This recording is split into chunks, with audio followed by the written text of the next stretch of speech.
Praise the lord. Hallelujah, hallelujah, hallelujah. దేవునికి మహిమ కలుగును గాక. యేసు ప్రభు అతి శ్రేష్టమైన నామంలో మీ అందరికీ కూడా శుభాభివందనాలు తెలియజేస్తున్నాను. పిల్లారా, అందరూ ఎలా ఉన్నారు? మరొకసారి మీ ముందుకు దేవుని యొక్క వాక్యాన్ని తీసుకొని రావడానికి మరి దేవుడు ఎంతగానో సహాయం చేశారు. ఆయనకే మహిమ కలుగునుగాక.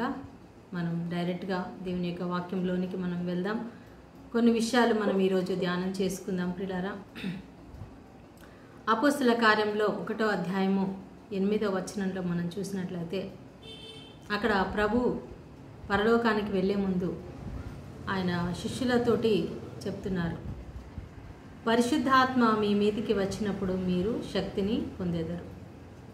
అప్పుడు మీరు యెరూషలేము, యూదయ, సమరయ, భూదిగంతాల వరకు నాకు సాక్షులై ఉంటారు అని యేసయ్య చెప్పాడు. అంటే పరలోకానికి వెళ్ళే ముందు యేసయ్య తన శిష్యులతో చెప్పినటువంటి మాట, చివరి మాట చాలా ప్రాముఖ్యమైనటువంటి మాట. ప్రియులారా, మనం ఈ భూమి మీద ఉన్నామంటే మన పట్ల దేవునికి ఒక ప్లాన్, ఒక ప్రణాళిక ఉంది. మనము ఏదో ఊరికే బ్రతికేయట్లేదు. ఈ లోకంలో మనం అందరిలాగా తింటూ తాగుతూ ఎంజాయ్ చేస్తూ జీవించడానికి కాదు. దేవుడు నీ పట్ల ఒక ప్రణాళిక కలిగి ఉన్నాడు. నిన్ను ఆయన ఒక పని చేయమని చెప్తున్నాడు. ఈ లోకంలో ఆయన నిన్ను తన సాక్షిగా ఉండమని చెప్తున్నారు. మనం గడిపేటువంటి ప్రతి ఒక్క గంట, ప్రతి దినము, ప్రతి క్షణము కూడా ఎంతో విలువైనది. పరలోక దృష్టిలో, దేవుని దృష్టిలో కూడా చాలా విలువైనది ప్రియులారా. మనం ఈజీగా తీసుకోకూడదు. ప్రభు చెప్తున్నారు, మీరు మెలకువగా ఉండండి, సమయం చాలా తక్కువ ఉంది, మెలకువగా ఉండండి. ఎఫెసీ పత్రికలో 5:15లో సమయం చాలా తక్కువగా ఉంది కాబట్టి మీరు సమయాన్ని సద్వినియోగం చేసుకోండి.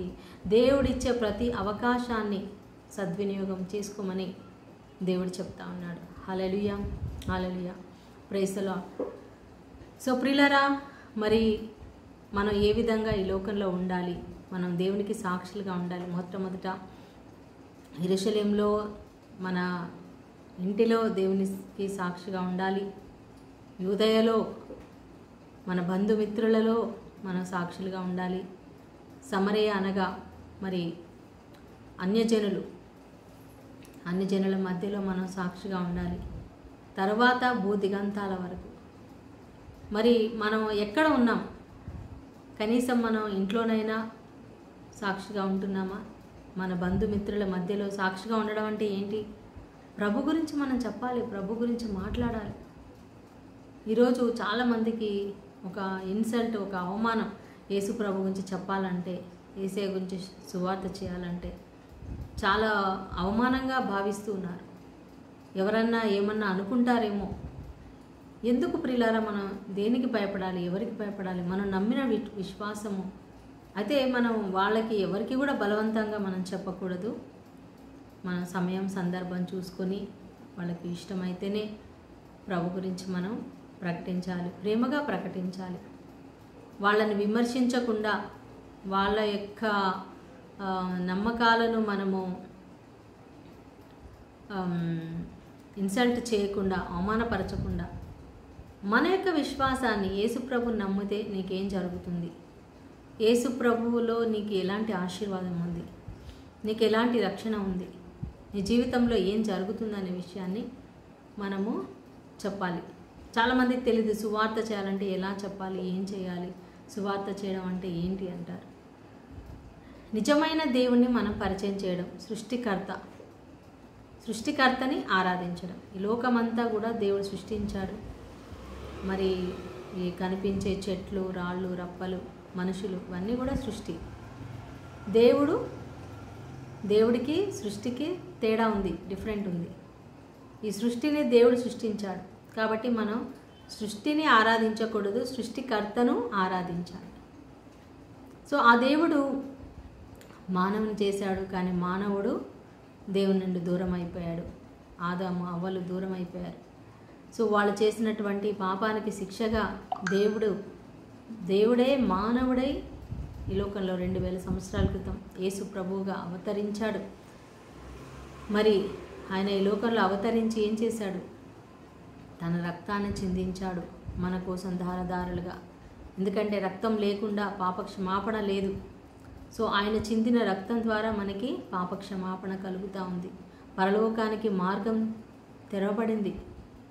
సో పరలోకానికి మనం ఇప్పుడు ఎవరైనా సరే, వాళ్ళు ఏ కులానికి, ఏ జాతికి, ఏ దేశానికి, ఏ రాష్ట్రానికి చెందిన వాళ్ళైనా, యేసు నామములో, యేసు రక్తములో మనకి పాప క్షమాపణ ఉన్నది. హల్లెలూయా. ఇది సువార్త. నమ్మిన వారికి రక్షణ కలుగును, మరి నమ్మని వారికి శిక్ష విధించబడును. చివరిగా మరి వాళ్ళ ఆత్మ నరకంలో వేయబడుతుంది. ఎందుకంటే మనం ఈ లోకంలో ఈ శరీరంలో జీవించేది కొన్ని రోజులే. ఈ శరీరాన్ని ఎప్పుడైతే మనం విడిచిపెట్టేస్తామో మన ఆత్మ పరలోకానికి వెళ్తుంది. నువ్వు ప్రభుని నమ్మితే నీ ఆత్మ యేసు రక్తంలో కడగబడి ఉన్నట్లయితే, నువ్వు పరిశుద్ధుడుగా మారినట్లయితే నువ్వు తప్పకుండా పరలోకానికి వెళ్తావు. లేదంటే పాపం యొక్క వేతనం మరణం. సో ఆ మరణమైనటువంటి నరకానికి, పాతాళానికి వెళ్ళిపోతారు. వాళ్ళ ఆత్మలన్నీ కూడా పాతాళంలో, మరి అగ్నిగుండంలో కాలుతూ ఉంటాయి పిల్లరా. అందుకే ఈ సువార్త ప్రకటిస్తూ ఉన్నాము. అందుకే ఇలాంటి టీవీ ఛానల్స్లో, యూట్యూబ్ ఛానల్స్లో, ఫేస్బుక్ ఛానల్స్లో, మరి అనేక మీటింగ్స్ ద్వారా, కరపత్రాల ద్వారా అనేక మంది ఇంటింటికి వెళ్ళి, అనేక మంది వీధుల్లో సువార్త ఇలా ఎందుకు చేస్తున్నారు అనుకున్నారు? ఏమి క్రైస్తవులకి పని పాట లేదనుకుంటున్నారా?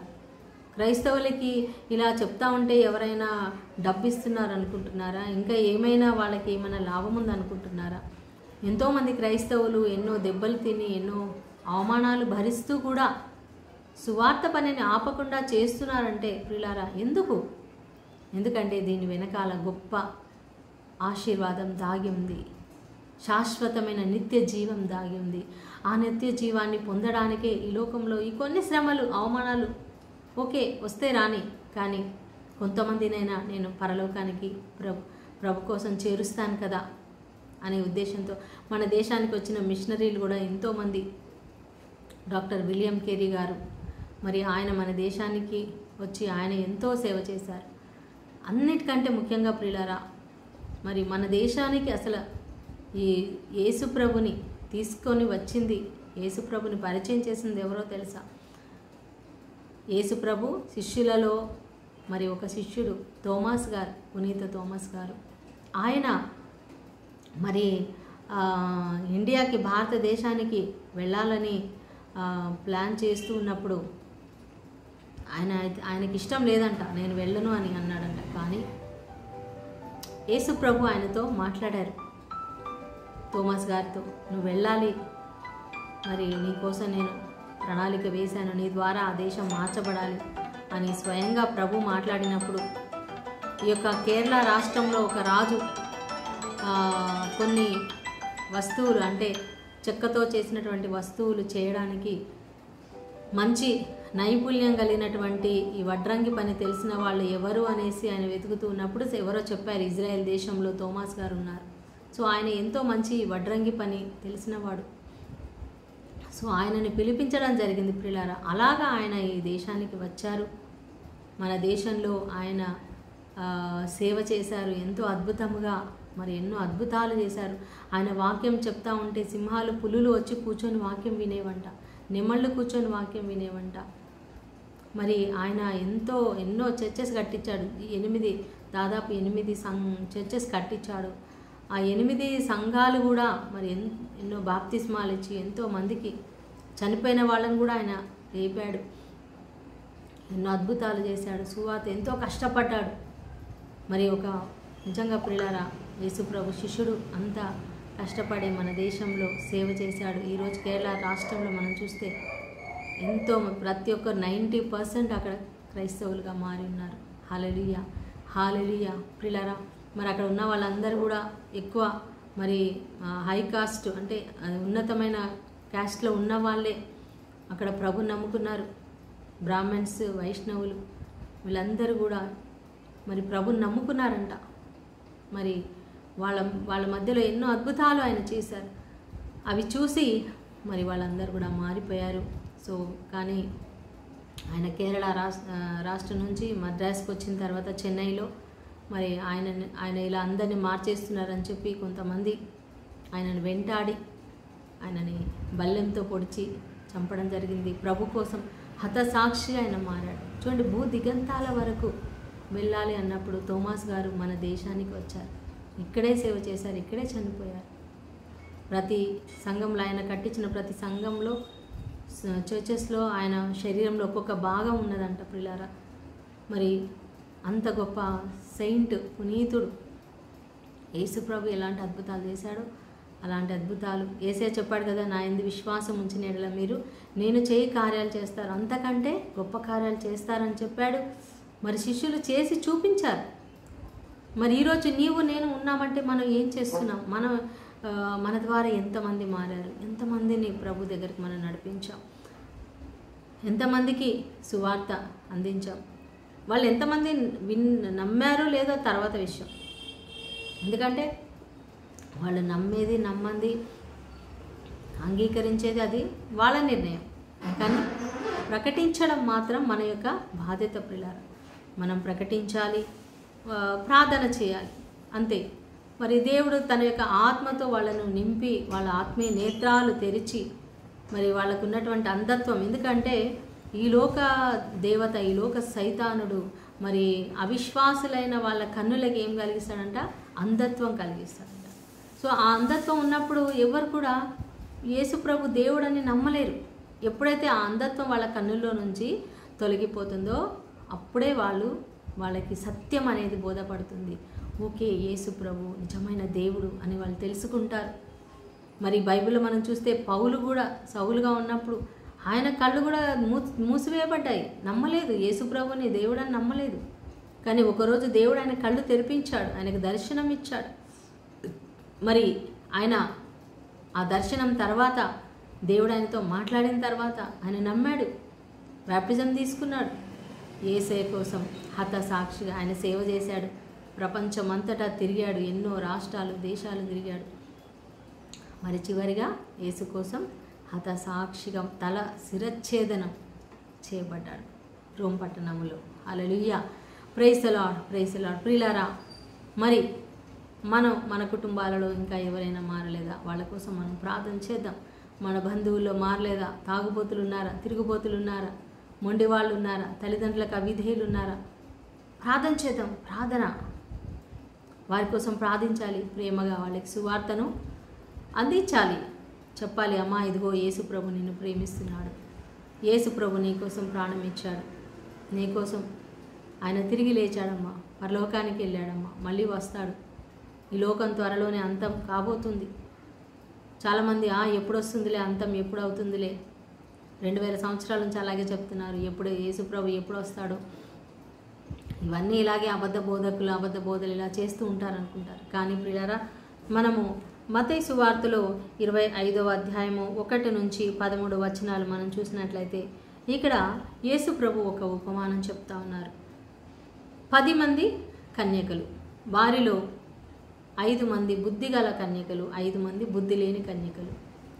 ఈ బుద్ధిగల కన్యకలు వాళ్ళు ఏం చేశారంటే వాళ్ళు పెళ్లి కుమారుని యొక్క రాకడ కోసం ఎదురు చూస్తున్నారు. అంటే ఏంటంటే ఈ బుద్ధిగల కన్యకలు దేవుని సంఘానికి గుర్తు. ఈ బుద్ధి లేని కన్యకలు మరి వీళ్ళు కూడా అంటే సంఘంలోనే ఉన్నారు, కానీ సిద్ధపడలేదు.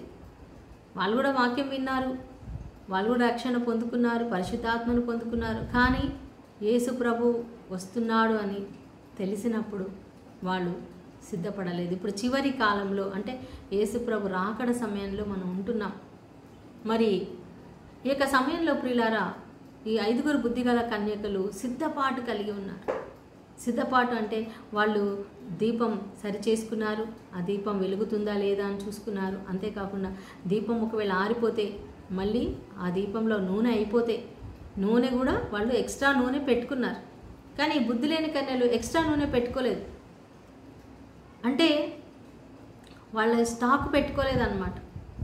మనము దేవుని యొక్క శక్తితో నింపబడాలి, వాక్యంతో నింపబడాలి. నూనె పరిశుద్ధాత్మకు కూడా గుర్తు. మరి ఆ దీపం అనేది మన ఆత్మ ఎప్పుడు వెలిగించబడుతూ ఉండాలి, మన ఆత్మ ఎప్పుడు మనం రగులుతూ ఉండాలి, ఆత్మలో మెలకువ కలిగి ఉండాలి. మీరు సిద్ధపడి ఉండాలి, మెలకువగా ఉండండి అని ప్రభు చెప్తున్నాడు. సో పెళ్లి కుమారుడు వస్తున్నాడు. పెళ్లి కుమారుడు రావడం కొద్దిగా ఆలస్యమైంది. అందరూ నిద్రపోయారు. బుద్ధిగల కన్యకలు కూడా నిద్రపోయారు. సడన్గా బూర ఊదారు, పెళ్లి కుమారుడు వచ్చేస్తున్నాడు అని చెప్పినప్పుడు వీళ్ళు లేచి వాళ్ళ యొక్క సిద్ధలు దీపాంతలు సరి చేసుకుంటున్నారు. నూనె అయిపోతుంటే వాళ్ళు నూనె పోసుకున్నారు. అయితే ఈ బుద్ధి లేని కన్యకల దీపాలు ఆరిపోతున్నాయి. అయ్యో మా దీపాలు ఆరిపోతున్నాయి, దయచేసి కొద్దిగా మీరు నూనె ఇస్తారా? అయ్యో సారీ అండి, మీకు నూనె ఇవ్వలేము మేము, ఎందుకంటే మీకు మాకు ఇది సరిపోదు. అంటే ఎవరి ఆధ్యాత్మిక జీవితం వాళ్ళదేనండి. నేను చేసే ప్రార్థన నాకే ఉంటుంది, మీరు చేసే ప్రార్థన మీకే ఉంటుంది. నువ్వు ఎంతగా ప్రార్థన చేస్తే నువ్వు అంతగా బలపడతావు. సో నీవు ప్రార్థన చేయకు, నీ బదులు నేను చేస్తానులే అంటే సరిపోదు. ఎవరికి ఆకలిస్తే వాళ్ళే భోజనం చేయాలి కదా.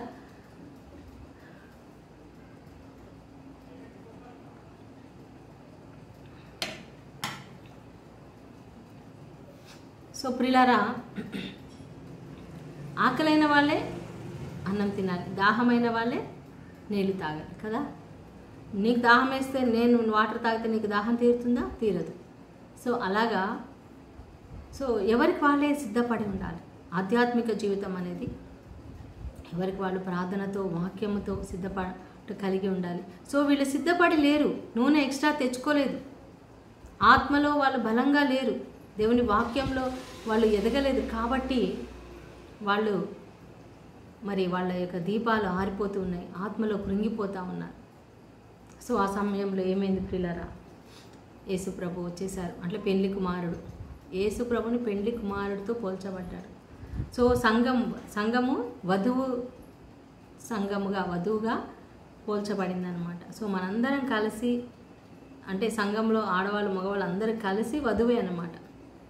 యేసు ప్రభు వరుడైతే, పెళ్లి కుమారుడైతే మనందరము వధువు సంఘంలో ఉన్నాం.